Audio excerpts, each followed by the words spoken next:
Alright, the next one says UAE blanket visa ban on Pakistanis. Hi Junaid, I hope this email finds you well. I'm ABC, 28-year-old Pakistani, currently living based in European country. I've been living here for the past 2 years while working as a test engineer at a big telecom company.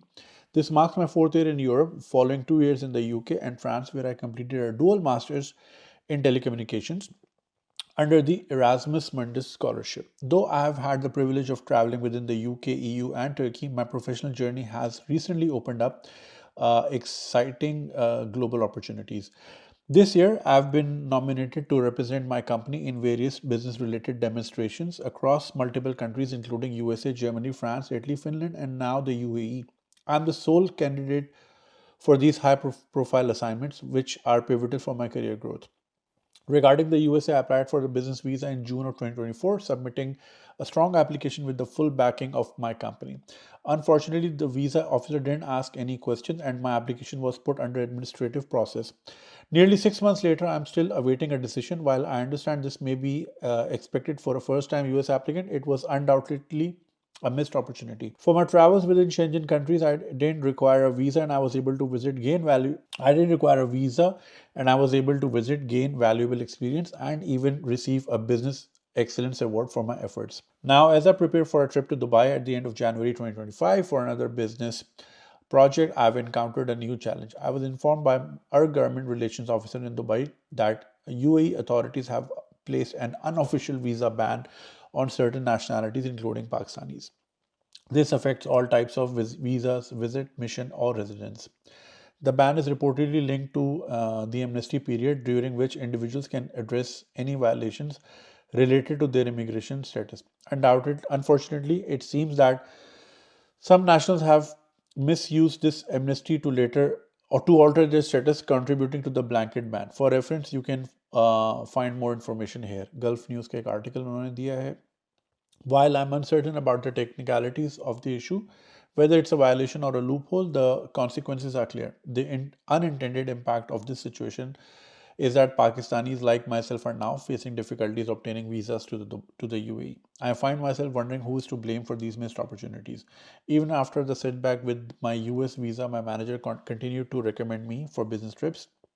However, I'm concerned that if this visa issue persists, it may affect my chances of being selected in the future, given the significant business costs involved.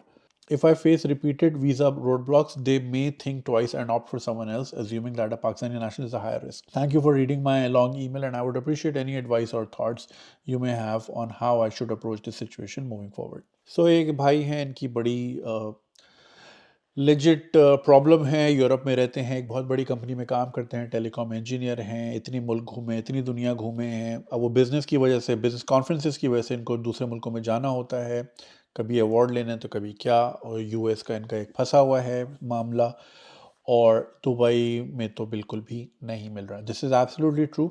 Even though like the highest real estate buyers in Dubai, I think first highest or second highest were Pakistanis last year, and it has been the case for so many years. उसके बावजूद उनको अब हम लोग नहीं चाहिए, और उसकी बहुत सारी वजूहात हैं। बेगिंग एक बहुत बड़ा इशू है जो कि बहुत बढ़ गया in my recent few trips. I have visibly noticed so many of those.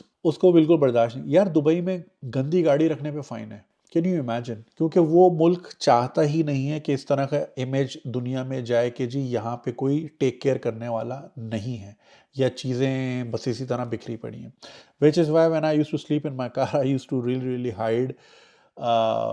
तो ये वहाँ पे है, वो गुर्बत वो बिल्कुल भी दिखाना नहीं चाहते। सो जहाँ पे इतनी सी छोटी सी चीज़ पे भी वो इतना वो है, सो इमेजिन फिर बेगिंग पुट्स आउट। और Dubai is all about image. अगर दुबई अभी तक चल रहा है, अभी तक थोड़ा बहुत जिस तरह भी रेलेवेंट है, थोड़ा बहुत तो नहीं, काफ़ी रेलेवेंट है, उसकी वजह इमेज है। वो इमेज पे चल रहा है। उनको जब हम लोग तब तक चाहिए थे जब उनको इंजीनियर्स चाहिए थे, उनको बिल्डिंगें बनानी थी, इंफ्रास्ट्रक्चर बनवा, मजदूर चाहिए थे बेसिकली। तो वो जब बन गया तो अब नहीं चाहिए।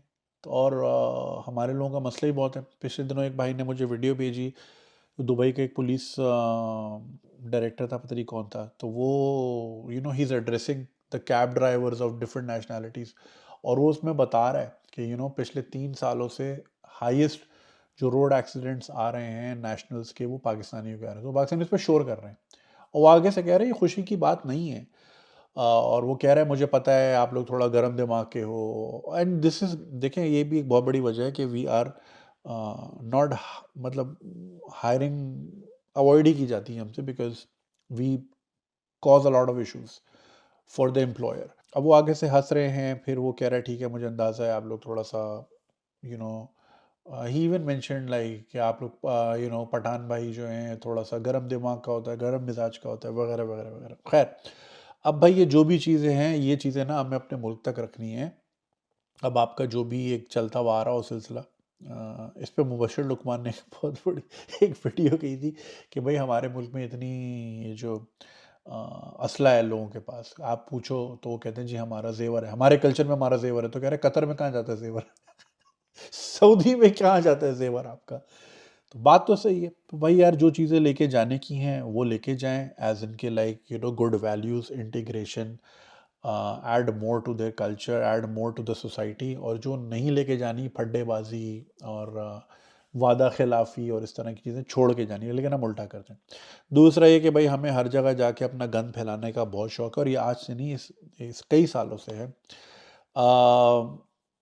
यू नो आप 92 का भी वर्ल्ड कप देख ले तो उसमें पाकिस्तान के झंडे कम, फाइनल की बात करूँ, और MQM के ज़्यादा थे। तो हमें हर जगह अपनी पॉलिटिक्स लेके जानी है, अपने प्रोटेस्ट लेके जाने हैं, अपने मुल्क का हाल जो भी हो हमें दूसरे मुल्कों के लिए प्रोटेस्ट करने हैं, या हमें अपने लीडरों के लिए तस्वीरें लगानी हैं। उनको ये चीज़ें नहीं पसंद, उनको भाई वो नहीं बर्दाश्त करते। अब हमने वो गाड़ियों के पीछे 804 लिखा है या यू नो तस्वीर बनी हुई है, उनको भाई उनका हिसाब किताब है कि आप UAE में किसी और का झंडा नहीं लगा सकते अपनी गाड़ी पे एक्सेप्ट UAE, राइट? जो नेशनल डे उनका होता है उस पर उन्हीं के झंडे लगे होते हैं। तो अब मुल्क के कानून होते हैं भाई, उसको आपने फॉलो करना है। लेकिन हमें आदत है हर जगह अपना रायता फैलाने की, तो फिर उनको ये लोग नहीं चाहिए इस तरह। और फिर वही करे कोई भरे कोई, डंकी वाला सीन बहुत है, बेगिंग बहुत है, क्राइम बहुत है। There have been reports of kidnapping in the UAE lately, and drugs का बड़ा इशू है। और इस पे तो मैं I met this guy, he came to my show, 20 साल 22 साल का लड़का था, और वो ड्रग इन्फोर्समेंट एजेंसी का बंदा था, मतलब लाइक ऑफिसर था। एंड आई टोल्ड हिम कि like you look like someone who use drugs. कह रहा है यार, कह रहा है I do, I need to know, मुझे मुझे मैं करूँगा नहीं तो मुझे पता कैसे चलेगा किसको पकड़ना है। Anyway he was joking, but he told me a lot of things कि कितने कितने हंड्रेड्स ऑफ किलोज की शिपमेंट्स आती हैं, and we track them down, and 9 out of 10 times, या तो मतलब या तो अफ्रीकन होते हैं या फिर पाकिस्तानी होते हैं, बस ये मेजर क्राइम जोन्स यहाँ से आ रहे हैं। एंड फिर वो आजकल आप जैसी सिम खरीदो फ़ौरन कॉल आ जाती है आपको, स्कैम वाली। ये तो खैर कई सालों से हो रही है कि जैसे ही आप एतिसलात या डू का नंबर लेते हो, फ़ौरन आपको स्कैम की एक कॉल आ जाती है कि भाई आपका इतना इनाम निकला है, ये निकला है, वो निकला है। And a lot of people fall for it, including somebody I knew closely at some point. तो she even told me, I think she ended up spending 400-500 dirham. So yeah वो कहते जी आपका लाख दिरहम निकला है या 20,000 दिरहम निकला है, तो प्रोसेस के लिए आप इतने पैसे भेजें, उसने भेज दिए थे। सो या, तो ये हमारे कंट्रीब्यूशन हैं। तो जब आपका कंट्रीब्यूशन दुनिया भर में, नॉट जस्ट इन दुबई, दुनिया भर में यही होगा कि आपने यूरोप अमेरिका की बात करें, वेस्टर्न कंट्रीज़ की बात करें, तो हमें वहाँ शरीयत चाहिए, और हमें प्रोटेस्ट भी करने हैं, इंटीग्रेट ही करना। अब कल भी एक वीडियो आई मिलान की, डुओमो कैथीड्रल के बाहर अब लोग वहाँ पे वो क्रिसमस हिम्स गा रहे हैं बच्चे, तो वहाँ आके कोई तिलावत कर रहा है, कोई ये कर रहा है, लाइक वो अपनी डोमेन में कर रहा है, अपना सेलिब्रेशन कर रहा है। मगर ये फिर ये शर्पसंदी नहीं हुई तो क्या हुई, तंग करना हुआ, नहीं हुआ तो ये क्या हुआ। सो यस, अब इसमें कुछ कर तो सकते नहीं है भाई, वेट ही कर सकते हैं। अब आपके लिए एडवाइस यही होगी कि अपना पासपोर्ट बदलें, because a lot of my friends जिनकी जो मल्टी में काम करते थे, या ऑयल सेक्टर में काम करते थे, ये MNCs में काम करते थे या हैं, उनको ये बड़ा इशू रहता है हमेशा, and they are least likely to be selected. क्या यार इसका तो वीज़ा ही नहीं आएगा, बाकी तो मुंह उठा के चले जाते हैं कहीं पे भी। या फिर ये कि अगर ईरान गए तो फिर दूसरे मुल्कों का नहीं लगेगा, इराक गए तो ऑयल एंड गैस सेक्टर में ये बड़े मसले रहते हैं। तो so yes, least likely to be considered for later projects, ये मसला आता है।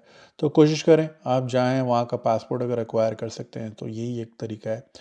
इज्जत से जीने का, वरना हमारी कोई कंट्रीब्यूशन ऐसा सच है नहीं कि दुनिया हमारी इज्जत करे. We haven't given them any reason. कल एक ट्वीट पड़ी थी, I don't know how true was it, कि वो सलमान, मोहम्मद बिन सलमान ने शहबाज शरीफ को सॉर्ट ऑफ झटका के, यार मतलब आप कभी भी कोई प्लान नहीं लेकर आते. आप हमेशा बोलते हो जी हमारी यूथ है और 20 करोड़ यूथ है, या पता नहीं 60%, वो जो भी नंबर्स थ्रो करते हैं, एनर्जेटिक हवा में. कह रहा है भाई इसका मैं क्या करूँ, give me a plan. Plan क्या है, करना क्या है, राइट? तो प्लान हमारे पास होता नहीं है दुनिया के लिए, तो फिर दुनिया आपकी क्यों रिस्पेक्ट करेगी? उनको पता है ले दे के पैसे ही मांगना है. So yes, beggars are not respected anywhere, unfortunately. खैर, good luck man, take care. अगर आपको ये वीडियो पसंद आई और आप इसका पूरा वर्जन देखना चाहते हैं तो लिंक कमेंट सेक्शन में दिया गया है. हमारे यूट्यूब चैनल पे पूरा वर्जन मौजूद है और चैनल को सब्सक्राइब करना नहीं भूलिएगा. शुक्रिया.